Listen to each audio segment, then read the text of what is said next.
Yatmışdım, sübhdən sonra idi. Gördüm bir dənə səs gəlir. Sanki yuxuda eşidirəm səsi. Çox məlahətli bir səs idi həqiqətən. Nə qarinin adını bilmirdik. Çünki ərəb dilində də bilmirdik. Ərəb dilində gedən proqramlar idi və o səsi biz yazırdıq. O səsin içindən bir dənə ayəni mən götürürdüm. Bir ayə, iki ayə əzbərləyirdim. Bütün Quranı axtarmalıydım. Mütaliə eləyəndə görür ki, Misirin özündə yarananda bu məsələ, yəni çoxları bunu ilə əks olublar. O mühafizəkarlar ki deyirik, onlar nə bilim 4 muğamı əvvəl qəbul eləyiblər, amma bəzilər heç buna baxmayıblar və yollarına davam eləyiblər. Qədim qarilər, mühafizəkarlar bunu deyiblər ki, qardaş, kəlam qabaqda olmalıdır. Səs arxada olmalıdır.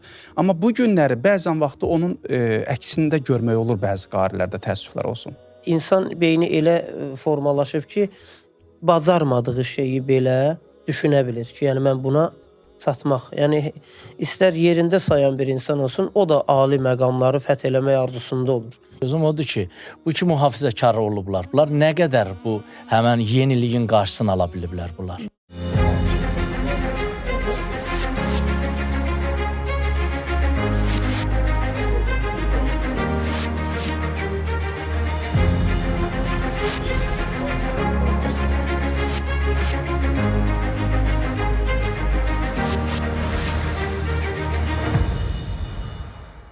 Salam əziz izləyicilər.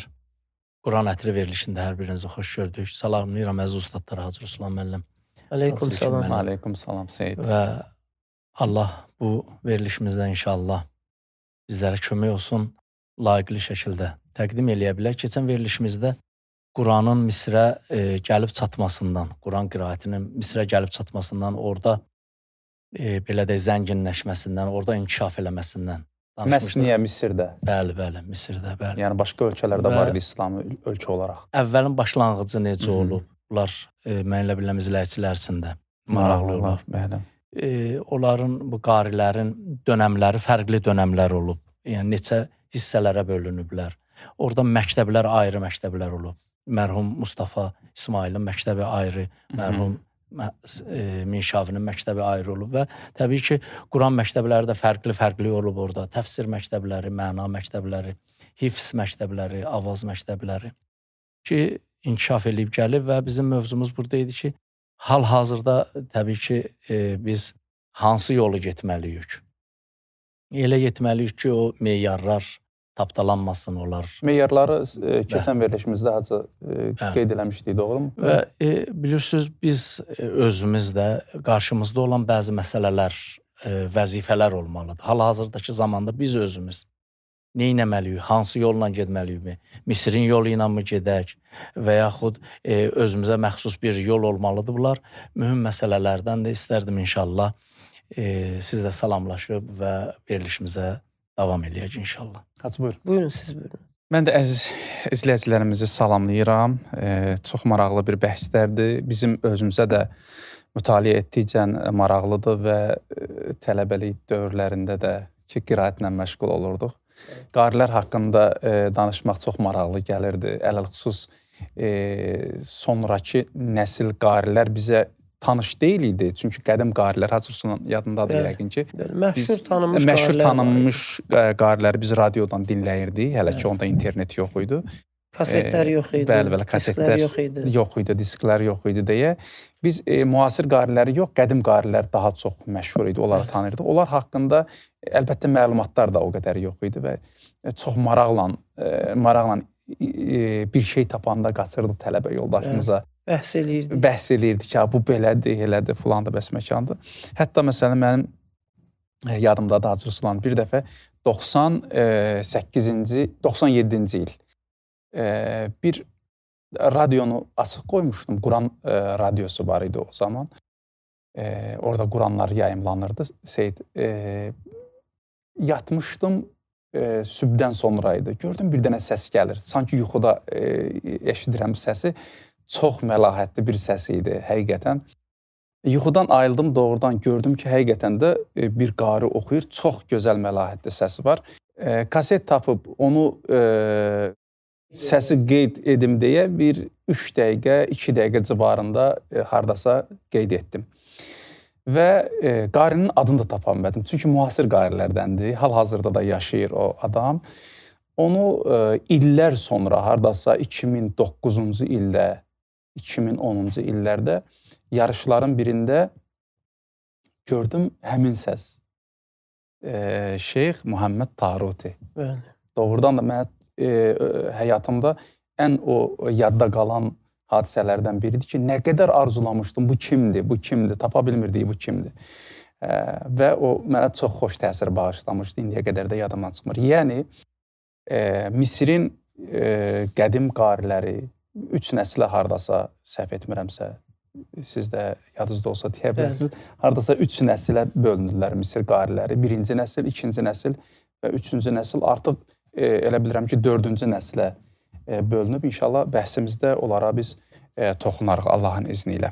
Yəni, Misirdə doğrudan da bugünün özündə belə, bugünün özünə qədər qiraətin gəlib çatma mərhələləri, çətin mərhələləri olub, mühafizəkarlar olub və o dediyimiz meyarlar ki var, təcviddir, hərflərin məxrəcləridir, hərflərin sifətləridir, vəqf ibtidadır. Bunlar çox sərt olub. Birinci nəsil hələ biz tanıdığımız radio dövründən əvvəl, yəni 20-ci əsrin əvvəllərindən götürsək, çox sərt olublar və hətta biz ki, məsələn, indi muğamları bəhs edirik, burada bəyatın şöbələrini bəhs edirik, rastın və yaxud da digər muğamlar ki var, onlar 4-5 muğam civarında oxuyublar. Bəyat, Səba, Hicaz, Nəhavənd. Başqa muğamlarda oxumayıblar və bunlar... Sonradan yeni muğamlar əlavə olanda bəziləri etiraz ediblər. Yəni, mühafizəkarlar qoymayıblar ki, muğam daha da inkişaf eləsin. Bir sual yaranır. Görəsən, bu qədər mühafizəkar olmaq ki, birinci nəsil mühafizəkar olublar. Hələ ondan qabaqki nəsil ki, biz tarixdə də görmürük, yazılarda yoxdur. Onlar elə bilirəm ki, daha çox mühafizəkar olublar. Bu qədər mühafizəkar olmaq və meyarlar pozulmadan, mən əgər bacarıramsa Quran-ı Kərimi oxumaq, bunu niyə etməyim və yaxud da etsəm necə olur? Bu haqda elə bilirəm, elə mənim öz sualımdır ki, görən bu qədər mühafizəkar olmaq olarmı? Bir növ, mən də salamlayıram əziz izləyicilərimizi. İlkin müəllim, siz o cavan yaşlardan, uşaq yaşlardan, necə ki, uşaqlıq illərindən danışırsınız, eyni həyat tərzini demək olar ki, biz də yaşamışıq, kasetlər vasitəsilə eyni o radiodan götürmək, səsi yazmaq. Amma çox şirin illəri idi. Çox şirin idi. Məqsədim elə onu deməkdir ki, məsələn, nə qarinin adını bilmirdik, çünki ərəb dilində də bilmirdik, ərəb dilində gedən proqramlar idi və o səsi biz yazırdıq. O səsin içindən bir dənə ayəni mən götürürdüm, bir ayə, 2 ayə əzbərləyirdim, bütün Quranı axtarmalıydım ki, o ayəni hardan oxuyub, həmən hissəni, həmən qarinin oxuduğu formada oxumaqdan ötürü. Böyle bir ipucu kimi bunu göstərir ki, məsələn, bizim ölkəmizdə o zamanlarda hələ təzə-təzə biz 70 il, 80 il Rus imperiyasının bəli tərkibində olmuşduq. Quran oxunuşu özü hələ bizə təzə gəlib çatmışdı. Yəni, dədə-babalarımız Quran oxuyurdular, amma o qədim üslubda, öz milli üslubumuzda Quran-ı Kərimi tilavət edirlər. Biz inşallah qismət olar bir dənə də bir araşdırma edərik. Görək bizim dədə-babalarımız oxuyan Quran-ı Kərim ki, avaz var. Bu istinad varmı? Bunun bir kökü varmı? Təxmini elə ora gəlir, sözüm ora gəlir ki, məsələn, o dövrdə nə materiallar yox idi. Yəni, bu Azərbaycanda yaşayan Quran oxuyanlar Nəcəf alimlərindən ərəb hərflərini öyrəndilər, Quranı üzdən necə oxumaq və onu öz ahəngimizə çəkmişdik. Necə ki, qonşu, məsələn, Türkiyədə əsrlərlə Osmanlının üslubunda, Osmanlının ləhcəsində, ü səsi ilə, e səsi ilə, bizə də sirayət etmişdi. Quran-ı Kərimin o formada tilavət olunması, yəni bir növ belə deyək ki, nə qədər informasiya çoxalsa, bir o qədər inteqrasiya olur, bir o qədər inkişaf gedir. Məsələn, bu günləri sənin və mənim özümüzün oxuduğumuz Quran-ı Kərimin 15 il bundan qabaq oxuduğumuzdan nə qədər fərqlər var? Ən azından təcvidimizdə, vəqf ibtidamızda, hərflərin sifətlərində söhbət inkişafdan gedir. O zamanda da, yəni mən belə deyərdim ki, bu məktəb Misirlilərin şansı olub. 2 dənə yol ola bilər burada. Ümumiyyətlə bu günləri Quranın inkişafında neynəmək lazımdır ki, bu bir məktəbə çevrilsin? Hələ bizim özümüzdə.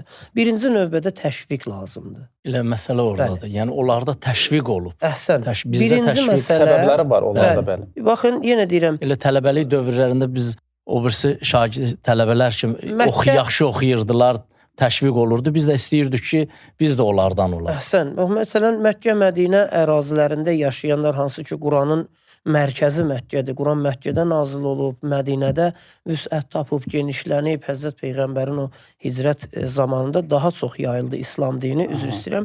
Yəni, orada yaşayan ərəblər, bədəvi ərəblər kimi həyat sürürdülər. 6 ay bir ərazidə yaşayırdılar, 5 ay bir ərazidə yaşayırdılar. Ona görə mərkəzləşmə mümkünləşmirdi orada. Yəni, bir mərkəz olaraq yaransın, bu insanlar bu cür Quran oxumasa, amma Hicaz özünə görə bir əyalət olub ki, oranın insanları sükunət halında olub. Həzrət Peyğəmbərin orada yaşayışı da olub. Misir Məkkə, Mədiniyə nisbətən oturaq həyat tərzi yaşayan Nil çayının sahilləri olub. Orada, məsələn, başqa əyalətlərdən, üzr istəyirəm, mövzu o deyil. Hətta Həzrət Peyğəmbərimizin o qoyun sürüsünü Nil ətrafına aparmağına qədər hədislər var. Səhabələrdən bir neçəsinin o yollarda hidayət olmağı var. Yəni, oturaq ərazi olub Misir ərazisi. Orada, məsələn, insanlar öz əyalətlərində inkişaf tapa bilirdilər. Eyni zamanda da insanların o işə olan marağı, həvəsi və belə deyək, daimi o işlə mütəmadi məşğul olmaq. Əlbəttə, bu günləri biz hər hansısa bir verilişi çəkirik, efirə qoyuruq. Nə qədər insanlar təşviq olur, nə qədər insanlar yazır. Elə bil insanların ruhu, mənəviyyatı bu sahədə çox azdır. Amma Misirdə bunu gətirib məktəb şəklinə salmışlar. Ən azından Misirdə indi bu gün nə qədər qəbul olsa da, olmasa da qədim universitetlərdən biri var. 100 illərə dirənən universitet var. O dövrün, belə deyək, karvansaralarında belə mədrəsə şəklində dərslər deyərdilər. Bunların hamısı o inkişafa gətirib çıxardan yollar. Elə bilirəm ki, yəni birinci mərhələdə elə təşviq məsələsidir. Sözünüzə qüvvət, Misirin məktəbinin tarixi hicrətin təxminən 50-ci illərinə təsadüf edir ki, həmin dövrlərdə Misirdə məktəblər yarandı. Bilirsiniz ki, Misirin fəthi başqa ölkələrə nisbət biraz fərqli olur. Çünki Misir həmin dövrdə Yunanlılar tərəfindən müstəmləkə olduqlarına görə bunlar artıq Yunanlıların o zülmündən, əsarətindən bunlar artıq doymuşdular. Və səhv etmirəmsə Əmrasi tərəfindən ora fəth olunur. Həmin dövrdə bunlar daha İslamı daha tez qəbul etdilər. Hətta həmin dövrlərə qədər Misir özü ərəb dilli deyil idi. Sonradan ərəb dilini qəbul elədi. İnşallah sözünüzü unutmazsınız. Musiqi elminin inkişafında Yunan musiqi şünaslarının da rolu olub. Əslində ora gəlmək istəyirəm. Quran Misir həyatına girdikdən sonra, belə desək, bunlar Qibtilərdən qalmış məktəblər, Fironlardan qalmış məktəblər, bunların kökləri var idi. Bunlar həmin məktəbləri, belə desək də, indiki müasir kimi nəzərdə tutmayaq da, həmin o məktəblər ki, hansı formada idi, bunlar elm öyrənirdilər və hansı səviyyədə öyrənirdilər, onlara Quran məktəbləri etdilər. Və bu gətirib müsəlmanlardan daha çox tez inkişaf elədilər. Yəni, Ərəbistan, Hicaz bölgəsində və yaxud da İraqı götürsək, həmin oradan bunlar daha tez inkişaf elədilər. Niyə görə? Çünki kökləri var idi. Artıq məktəb var idi. Belə deyək də, məsəl üçün, mən bilmirəm hələ məktəb hansı forma olmalıdır, amma bunların məktəbi var. Məktəbləri var idi, bəli. Və hazır müəllimlər, Quran müəllimləri gəldilər, oturdular həmin məktəblərdə, istər Quranın Peyğəmbərimiz tərəfindən, yenə məsələni əvvələ qaytarsaq, Peyğəmbərin tapşırdığı kimi Zəyyinul Qur'anə bi əsvatikum, səhv eləməsə hədis belədir. Quranı gözəl səslərinizlə zinətləndirin. Bu hədislərə əməl edərək və Mədinədən olan Quran qariləri ki, həmişə Fatihlərin kənarında Quran qariləri də olurdu. Çünki məqsəd Quran-ı Kərimi düzgün çatdırmaq idi cəmiyyətə. İstər haqq olsun, istər batil şahlar olsun. Onlar tərəfindən öyrədildi və Misir bu illərdən belə deyək də başladı inkişaf eləməyə yavaş-yavaş.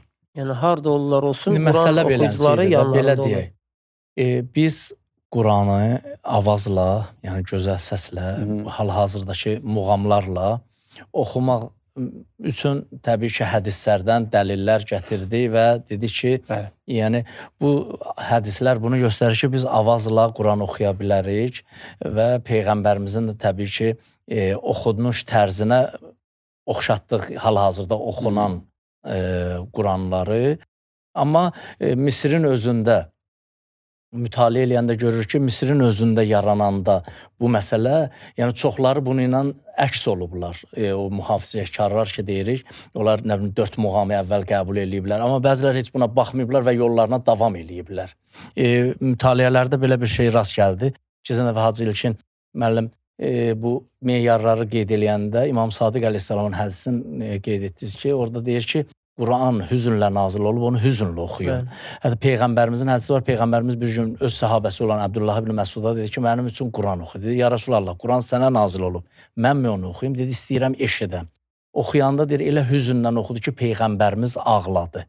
Hətta yəni onun hüznündə. Biz yəni bu şeylərdən istifadə edirik ki, yəni Quran tilavəti hüznlə olmalıdır. Amma bəzi yerlərdə görür ki, o hüzündən də çıxır və yenə də yollarına davam eləyirlər. Amma biz özümüz, görürsən biz özümüz deyil, o yolla getməliyik, ya biz bu inkişaf üçün çalışmalıyıq, ya bunu saxlamalıyıq bir yerdə. Sözsüz ki, inkişaf öz yerində, inkişafsızlıq mümkün deyil. Yəni insanın beyninin bir yarım kürəsi təkamülə gedir. Yəni, qabağa doğru gedir. Yəni İnsan beyni elə formalaşıb ki, bacarmadığı şeyi belə düşünə bilir ki, yəni mən buna çatmaq. Yəni istər yerində sayan bir insan olsun, o da ali məqamları fəth eləmək arzusunda olur. Yəni beynimiz ona doğru gedir. Sadəcə olaraq o keçən verilişlərdə də qeyd olundu. Məsələn, bax bugünkü İlkin müəllim saydı, Bayat muğamı, Səba, Nəhavənd və Hicaz muğamları.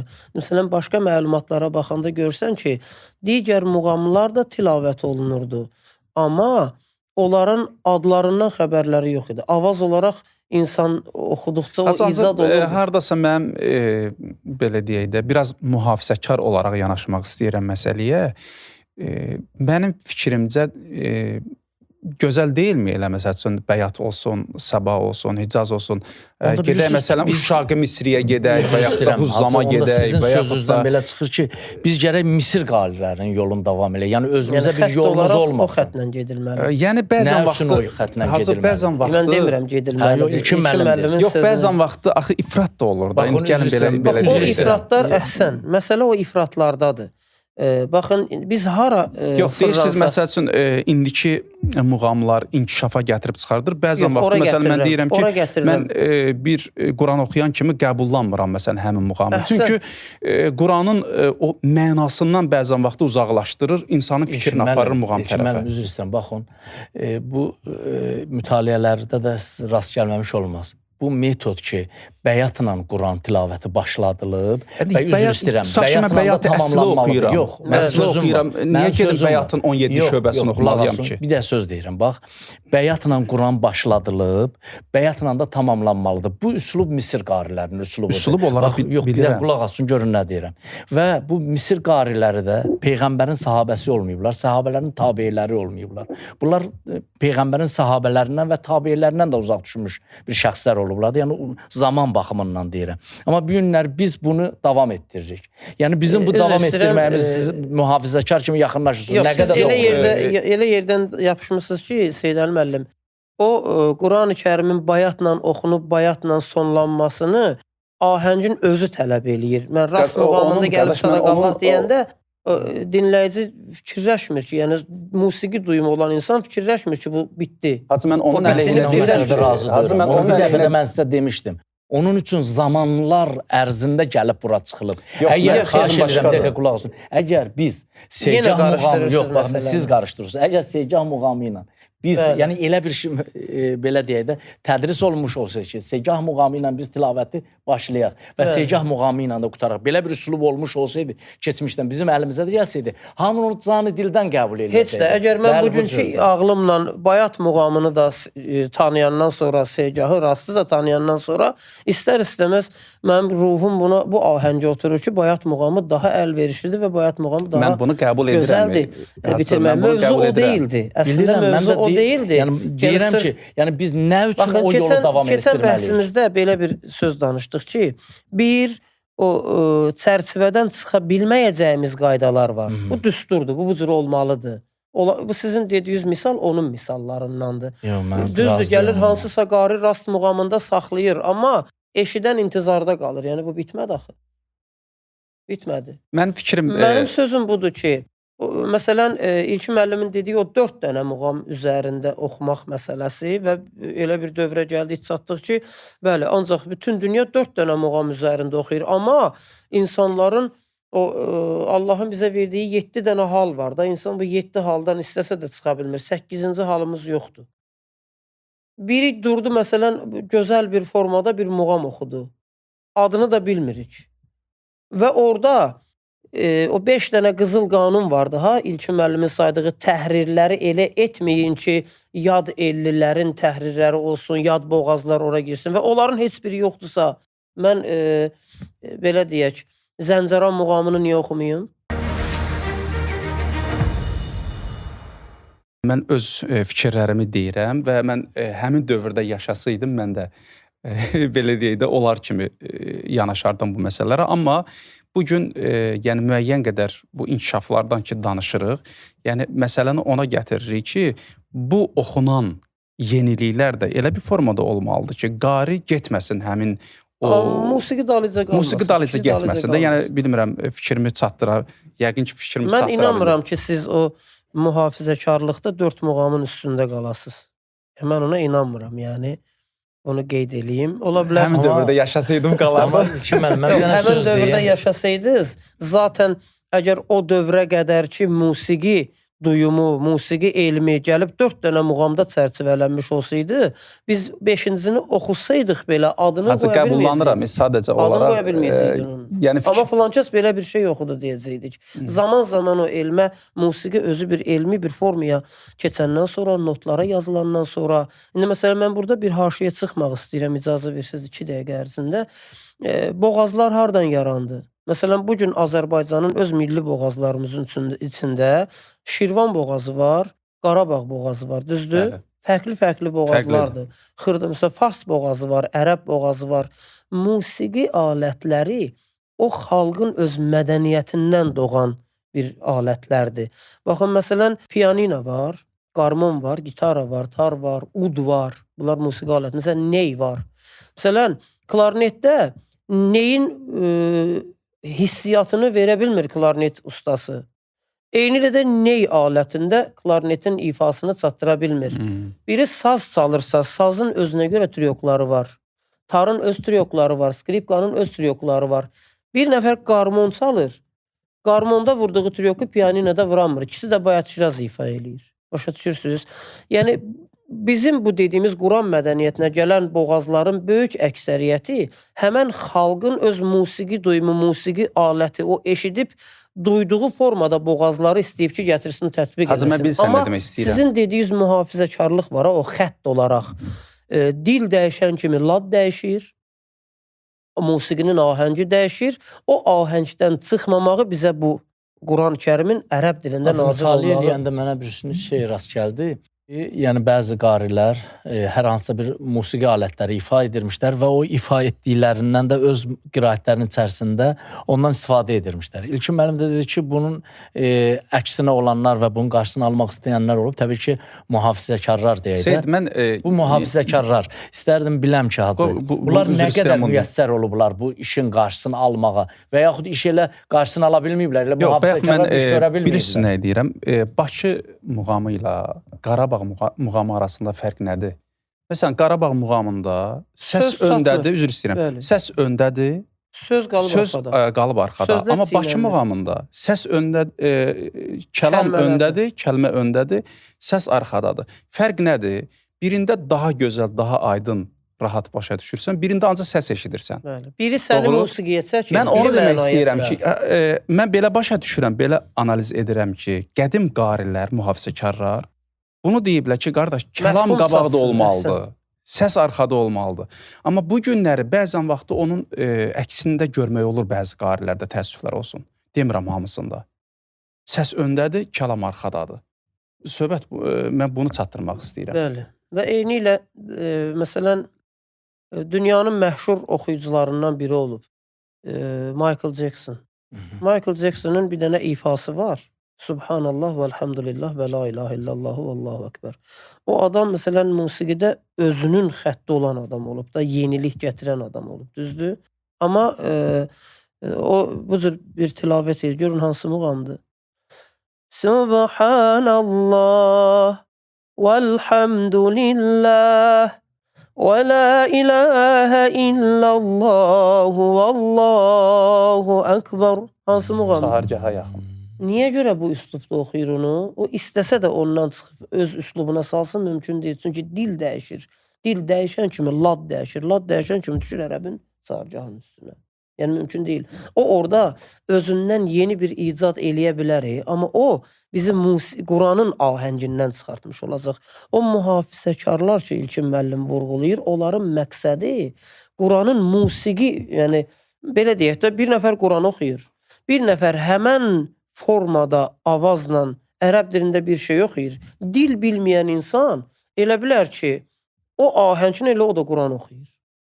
Amma Quranı elə oxuya bilərsən ki, ərəb dilini bilməyən insan qıraqdan baxan deyir ki, ərəbcə mahnı oxuyur.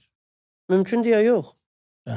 Yəni, mühafizəkarlıq bu həddə qədər olub. Amma onun yanında gözəlliklərin nə ziyan olub ki? Muğamın şöbələrinin xırda-xırda adlandırılması, hansısa bir köyün oxuduğu bir şirin avazın ora daxil olmasında heç bir problem yoxdur. Sadəcə olaraq o musiqilikdən gərək çıxmış olsun. Yox, bunu bildim. Bu təbii ki, Allah köməyiniz olsun. Qəşəng açıqlama verdiniz. İndi öz tilavəti üzrə. Amma mənim sözüm o deyir. Sözüm odur ki, bu iki mühafizəkar olublar. Bunlar nə qədər bu həmən yeniliyin qarşısını ala biliblər bunlar? Bir zamanlar mənim yadımda olan Misir qarilərinin hansı ki o məktəb ki var idi, orada hər bir kəsin qari olması asan deyildi. Yəni bizdəki kimi deyildi. Təbii ki, icazə vermirmişlər. Hər məsələn yüngül bir avazı olan, təcvidi kamil olmayana da bəzən deyirik Quran ustadıdır. Biz onu ehtiramdan deyirik. Yəni bir təşviq üçün deyirik filan Quran qarisi. Amma orada 20 il məktəb oxunurdu. 20 il o can qoyurdu. Sonra gəlirdi, imtahan verirdi. Orada bəlli olurdu bu insanın o ya oxunuş qaydasından, tilavətindən ki, bu nə qədər əlavələr eləyib, o yazılan qaydalardan çıxıb-çıxmayıb, sonra onun imzası atılırdı. Əgər o sistem olsa, bu gün də olsa, o sistem bu günlər əgər Misir məktəbinə bağlı qalmış olsaydı, yəni bu qədər qarilər çıxıb öz işlərini görə bilməzdilər və nə qədər insanlar Misirdən etiraz eləyiblər, nə qədər qarilər Misirdən çıxıblar, qəbul olunmadıqlarına görə. Hacı Xəlil Hösəri 60-cı illərdə ilk radioya Quran tərtilini yazan bir şəxsdir. Mən onun haqqında oxuyanda deyir ki, bu özü Xəlil Hösəri həmin bu qarilərin tərkib hissəsində olan o mühafizəkarlardandır. Bunun özü tərtili oxuyur, Quranı oxuyur. Gəlirlər bunun özündən belə bəzi yerləri çıxartdırırlar, yenidən oxutdururlar. Gör nə qədər bunlar təcvidin, əhkamın, sıfatın, avazın, Xəlil Hösərinin avazı necə çox sadə bir avazdır. Bismillahirrahmanirrahim. Aram avaz. Və demək olar ki, mütəvəssit oxuyanlardandır. Bunun özünə belə müdaxilə edirdilər. Yəni, bu həddə kimin ixtiyarı var idi çıxa birbaşa gələ deyək ki, mən qariyəm və çıxa orada tilavət edə. O qədər də biraz aşırı olub. Aşırı olub əlbəttə. O qədər də biraz aşırı olub. Hər halda inkişafın qabağını ala bilməyiblər, belə deyək. Mən çox bir maraqlı bir bu məktəblər haqqında istəyirəm bir dənə icazənizlə Buyurun. hadisəni danışım. Hicrətin 170-ci illərində. Yəni kök hara bağlanır onu demək istəyirəm Seyid. Hardasa miladi təqvimlə 763-809-cu illər eləyir hardasa. Harun Rəşid adam göndərir, xəlifədir, Abbasi xəlifəsidir. Adam göndərir Malik İbn Ənəsin yanına. Malik İbn Ənəs də müəllimdir. Yaxşı, ərəb dili qrammatikası və Quran hafizi, Quran müəllimi. Göndərir ki, gedin ona xəbər verin ki, gəlib mənim oğlanlarıma Məmunla Əminə dərs versin. Malik bunu qəbul etmir və xəbər göndərir ki, gedin ona deyin, elm göndərilmir. Elmə tərəf gedilir. Elmə tərəf gedilir. Və gəlir bunu Haruna deyirlər, o da fikirləşir və qəbul edir. Və hətta Malik orada istəyir ki, məktəbi tanıtdırsın. Nə olsun xəlifəsən? Deyir ki, sənin övladların cəmaatın balası kimi necə gəlib diz atıblar, oturublar, dinləyirlər. Sənin də övladların elə etməlidir, elm öyrənməlidir. Misirin məktəbləri təxminən mən oxuyurdum ki, bunların sistemləri necə olub? Yəni, əziz izləyicilərimizə də maraqlı olar. Misirin məktəb sistemi evlər olub, Seyid. Bayaq dedim, Qibtilərdən qalmış bəzi yerlər olub ki, onlar sonradan ibadətgaha çeviriblər və ələlxüsus evlər. Baxıram, bugünkü müasir qarilər etiraz edirlər ki, niyə Əl-Əzhər Universiteti bu evlərdə olan təhsilin müdafiə eləmir? Və onu müdafiə etmirlər deyə deyir ki, bugünkü hafizlərin sayı azalıb, qarilərin keyfiyyəti aşağı düşüb və s. Etiraz edirlər.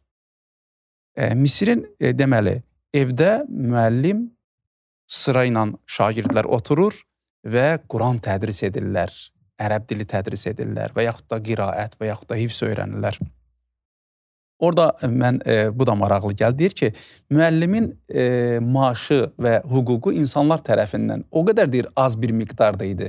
Hətta deyir, biri məsələn əkin əkirdi, müəyyən miqdar onun payı olurdu onda. Biri toyuq saxlayırdı, toyuq gətirib verirdilər. Biri hətta da yumurta gətirib verirdi ki, müəllim o tədrisdən geri qalmasın. Yəni, müəllim bütün vaxtını ayırırdı həmin evdə şagirdlərə Quran dərsi, hifz dərsi və başqa dərslərdə keçirdilər. Bizim elə qədim ruhanilərimizdə də oradan. Biz elə dərs almışıq da. Bəli.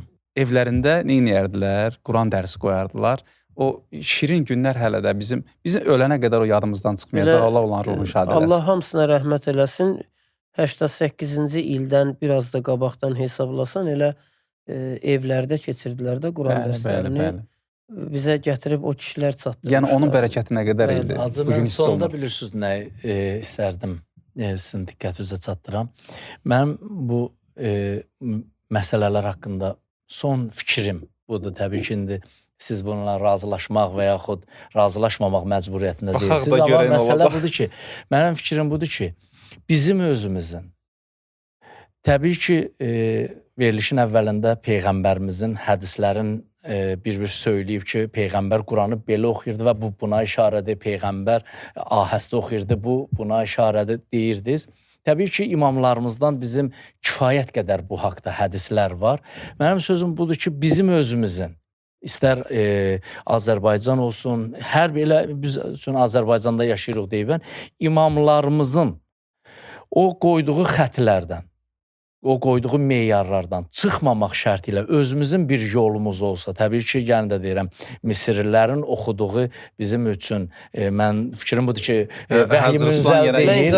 Yox, xahiş edirəm. Mən sual vermək istəyirəm. Yox, mən deyirəm, imamlarımızın buyurduğu o meyarlardan çıxmamaqla öz üslubumuz olaraq bir Quran məktəbi və tilavəti davam edir. Bayaq mən onu dedim də, biz buna baxmalıyıq. Mən bugün burada elə bir iddialar eləyərəm ki, hamı heyrətdə qalar. Amma o iddianın siz nümunəsini gərək qoyasınız ortaya ki, bu bizim ixtiramızdır və o deyilən qayda qanunlardan çıxmır və bunu mənimsəmişik. Quranın o dilin və dünya standartlarına uyğun olan lad məsələsindən də çıxmırıq. Sonda Hacı, mən qeyd etmək istəyirəm ki, təbii ki, hər birimiz yeniliyin də tərəfdarıyıq və mühafizəkarlığın da tərəfdarıyıq. Amma əgər yeni bir şey, siz qeyd elədiyiniz kimi, tutaq bizim muğamlarımızdan hər hansısa biri, əgər bütün o parametrlərə uyğun gəldiyi halda, mən demirəm gəlir, gəldiyi halda, nə üçün biz o yeniliklərin qarşısını alaq? Qoy elə o yeniliklərdə bizim də ki, yəni mən sonda bunu sözü deyirəm. Sən yenilik elə, görə onu qəbul edəcəklər. Mən sonda bunu məsələ deyirəm. olmalıdır. Yəni, yenə də deyirəm ki, Mustafa İsmaillər, Qəlvəşlər də elə bu, belə deyək, bir Adəm evladıdır. Bizlər də hər birimiz Adəm evladıyıq. Təbii ki, bizdən də bir yenilik bu xəttdə ola bilər. Mən də son sözümü deyim, Seyid Əli müəllim. Əslində sualın cavabı, təklifin cavabı dediyi sualın içindədir. Orada bir dənə bənd ayırırsınız ki, yeniliklər o qaydalardan çıxmamaq şərti ilə. Əgər qaydalardan çıxmamaq şərti ilədirsə, biz heç bir yenilik eləməmişik. Sadəcə olaraq oxuduğumuz avazı, Əbdülbasit rastı bu cür oxuyub, amma rast oxuyub. Mən də rastı bu cür oxumuşam, amma rast oxumuşam. Yəni o qaydadan, nə qədər ki biz o qaydadan çıxmırıqsa, əlbəttə ki heç bir problem yoxdur. Biz yenilik gətirmirik, qaydanı qoruyuruq. Avazımıza şirinlik qatırıq. Bu başqa bir məsələdir. O qaydadan çıxmamaq şərti ilə cümləsi ortada varsa, biz məcburuq nə gözəllik eləsə o qaydanın daxilində eləyək. O boğazlardan, xarici boğazlardan, xristiyan boğazı, İngilis boğazı. Olar ki, hədislərdə məlum olur. Üzr istəyirəm, bizim öz boğazlarımız, mən nə bilim ki, bizə yad ellilərdən keçməyib. İnşallah ki, yad ellilərdən keçməyib. Amma o Quranın ahənginin özünə yad bir avazdır, yad bir boğazdır. Hacı, sonda belə qənaətə gəldik ki, yəni bəzi xırda məqamlar var ki, onları əlavə etmək olar, bəzilər var ki, ümumiyyətlə onları əlavə etmək olmaz, çünki yaddır. Bəli, xüsusilə boğazlar. Bəli, xüsusilə boğazlar. Biz nə qədər bu bəhsləri danışsaq da bir veriliş çərçivəsinə sığışmayacaq. İnşallah gələn verilişlərimizdə yenə də lazım olduğu qədər bu mövzunun haqqında söhbətlər. Zaten bizim mövzumuz ki, soğutdur, avazdır. İstər-istəməz biz gəlib bu cümlədə dalaşacaq. Seyid öz fikrində qaldın da yəqin sən. Seyid öz fikrində qaldın. Mən fikrimdə qalıram, bəli. İnşallah gələn verilişlərdə davam etdirər. Əgər yeni bir, təbii ki, əlimizdə əslində bizim müştərək nöqtələrimiz var. Müştərək nöqtə o qaydalardan çıxmamaq şərti ilə sözü var orada. Hər hansı bir, məsələn, muğam, məsələn, Bayat-ı Kürd var. Bayat-ı Kürd bütövlükdə Kürd muğamının boğazları ilə bütövlükdə hamısı daxil olmayıb ki, ora. Hansısa hissələrindən istifadə olunur. Qəbul olunmuş formada. Qəbul olunmuş hissələri və qəbul olunmayan hissələri, formaları bu mənada əslində problemimiz yoxdur məsələdə. Bir mənalı deyil də, Hacı. Amma birdən əgər biz can qoyaq, gələcəkdə bir, məsələn da, Şur Şahnazı istəyək ki, Quranda tətbiq eləyək, bir mənalı şəkildə milli avazımız olaraq ortaya çıxarsaq, o ancaq elə mil üzərində qalacaq. Bizdə qalacaq. O dünya standartlarına çıxa bilməyəcək. Biz görmüşük bunu dünya yarışlarında. Bəziləri. Bəli. Məsələn, Türkiyədən gələn Afrikalılar özləri, yəni son illərə baxanda Türk Quran qariləri, Türkiyədən gələn Quran qariləri ləhcələrini də Misir ləhcəsi eləyiblər, səslərində. Məcburdular ona. Zaman vardı ki, İlkin müəllim şahidi olarsınız, nə qədər Türk Quran qariləri təcvidləri çox dəqiq olurdu. Əgər idramlarına, ixfalarına, hərflərin məxrəzinə baxanda, Ustad Şeyx Əbülqasimi böyük Quran ustadlarındandır. Onun da nəzərlərində mənim rastıma gəldi ki, məsələn, türklərin Quran təcvidinə verdiyi önəmdən danışır. Amma deyir, ləhcə və avazlarında, o qədimlərin avazları və ləhcələrində problemlər yaşanırdı. Və o, bir mənalı dünya standartlarına uyğun gəlmirdi. Dünya Quran muğamları standartlarına. Nə oldu? Sonda məcbur oldu. Bu elə bir böyük bir mövzudur ki, həqiqətən biz hansısa bir muğamın hansısa hissəsini inkişaf elətdirib, gətirib təqdim eləsək dünya müsabiqələrinə, o şuraya, o icmaya, onlar baxsınlar ki, hə, bu da var imiş. Ümidvaram inşallah Hacı İlkinlər, Hacı Ruslanlar o qədər inşallah böyüyərlər Allahın izni ilə və təbii ki, o dünya standartlarına təsir eləyəcək qədər irəli gedərlər. Ümidvaram ki, inşallah həmən bizim istədiklərimiz də orada görsənər. İnşallah. Və verilişimizi burada bitirək. Əziz izləyicilərimizlə sağollaşaq. Allah amanında gələn verilişlərə. Sağ olun dostlar. Sağ olun, Allah amanında qalın.